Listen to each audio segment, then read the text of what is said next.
ever get that feeling? Like you're opening a book and suddenly you're someplace totally different, another world, you know? That's what I love about crime fiction from different cultures. And today, we're going deep, deep into Filipino crime fiction. Yeah, and the story we're diving into, it's got a title that really hooks you. Oh, yeah. What is it?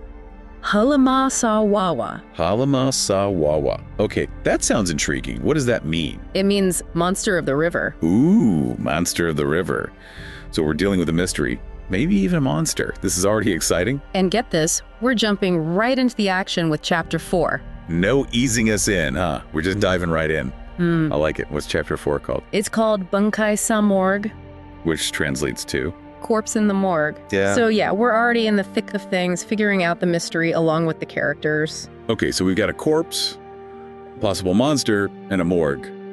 Lay it on me. What's going on? So the scene opens with this guy, Mr. Rodrigo. Seems like he's our detective. He's inside the morgue. Okay, standard start. Inside the morgue, checking out the evidence. Exactly. But outside, we've got this group of young people. Gino, Kiko, Boging, and Joe. Hold on, Boging. That name jumps out at me. Any particular reason that name's used? You picked up on that. It's not a super common name, that's for sure. Adds a little local flavor, you know? Maybe hints that Boging's a little rough around the edges, especially given what they do next. Ooh, what are they up to? These kids, they're impatient, dying to know what's going on inside. So what do? They decide to sneak into the morgue. Classic. Through the front door or? Yup, through a window. Yeah. Talk about a little youthful daring. I love it. You got that youthful energy, that sense of adventure, butting up against the serious, even somber vibe of a morgue. Kind of a cool contrast. Totally. And the author, they really play up that contrast with this one little detail. A rubberized plastic curtain. A rubberized plastic curtain. Okay, that sounds specific. I'm intrigued. What do you make of it? Right. It's such a small detail, but it really sticks with you. You can almost feel how cold and sterile that curtain would be. Makes the whole scene even creepier, especially for those kids sneaking in. Yeah, talk about setting the scene. You're not just reading the words, you're practically right there with them, feeling that chill in the air. Okay, so creepy morgue, curious kids, and of course there's a body. This is where it gets really good. All right, so the scene is set. We've got these kids sneaking into a morgue, and there's a body behind that creepy curtain. What happens when they finally see it? Well, you can imagine, right? It's a mix of fear and fascination. Oh, totally. Like that impulse to look away from something scary, but you just can't help yourself. Exactly. Gino, he seems especially taken aback. Poor Gino? Yeah, but the other kids, they're scared too, but they can't help but sneak peeks. It's like that classic horror movie trope, you know? You want to yell at the characters to stop looking, but they never listen. It's almost like they want to get cursed. You got it. It's like there's this weird pull, this fascination with death, even though it's scary. And it's not just one body, by the way. Wait, what? There's more. Oh yeah, the room's full of them, all covered with sheets. Okay, now that's just creepy. It's like something straight out of a Filipino horror movie. You know those scenes where the morgue becomes this whole creepy, otherworldly place? Definitely amps up the tension. Big time. But we can't get too distracted by the spooky atmosphere.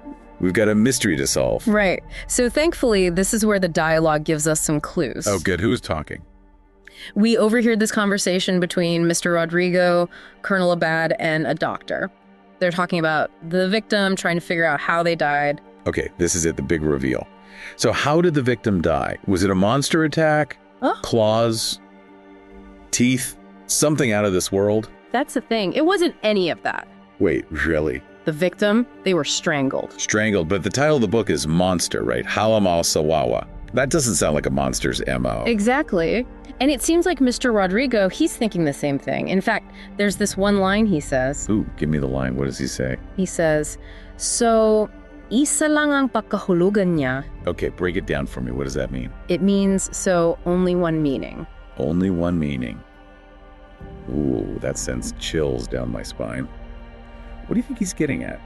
It's hard to say for sure at this point in the story. Could be a limited number of suspects, a specific motive, maybe even something cultural we don't know about yet. Filipino crime fiction loves to use wordplay and symbolism, so this one meaning, it could be a lot of things. It's like he's got a piece of the puzzle that we're missing. I gotta know what he's thinking. Right. It really makes you wonder, is Mr. Rodrigo dealing with a literal monster, like the title suggests, or is that a metaphor for something else, something human? Ooh, I like where you go with that. Yeah. Maybe the real monster is a person. That's classic crime fiction right there. But hold on, we can't forget about the kids. What are they up to while all this is going down? Well, remember Joe, the one who's especially curious. Oh yeah, Joe. Yeah. Our resident scaredy cat who can't resist a good mystery. Right.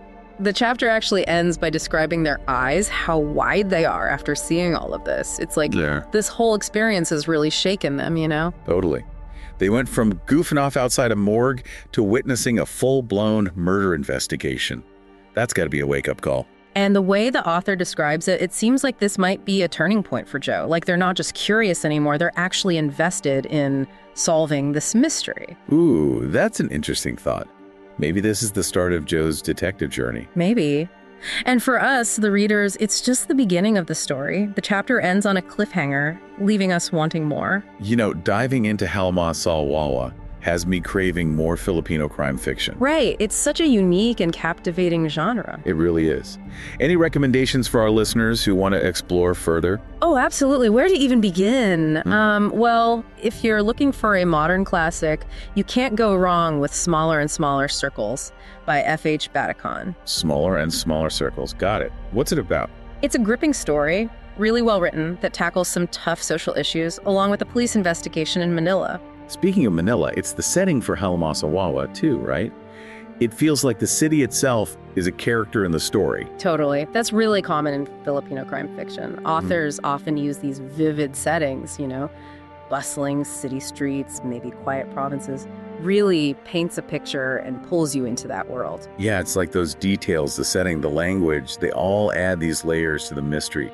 It's not just about solving a crime, it's about understanding a whole culture. Absolutely. Remember how Mr. Rodriguez said, "So isa lang ang pagkahulugan niya, only one meaning." Yeah, that line has been bugging me. Any new theories? Well, it makes me think about how much Filipino crime fiction draws from local culture and folklore. Maybe that one meaning, it's not something you'd find in a textbook. Maybe it's tied to a superstition or a belief specific to that community. Oh, that's a really interesting thought. So, to understand the crime, you need to understand the culture. It's like a whole other level of investigation. Exactly, and that's what makes it so fascinating, right? Absolutely.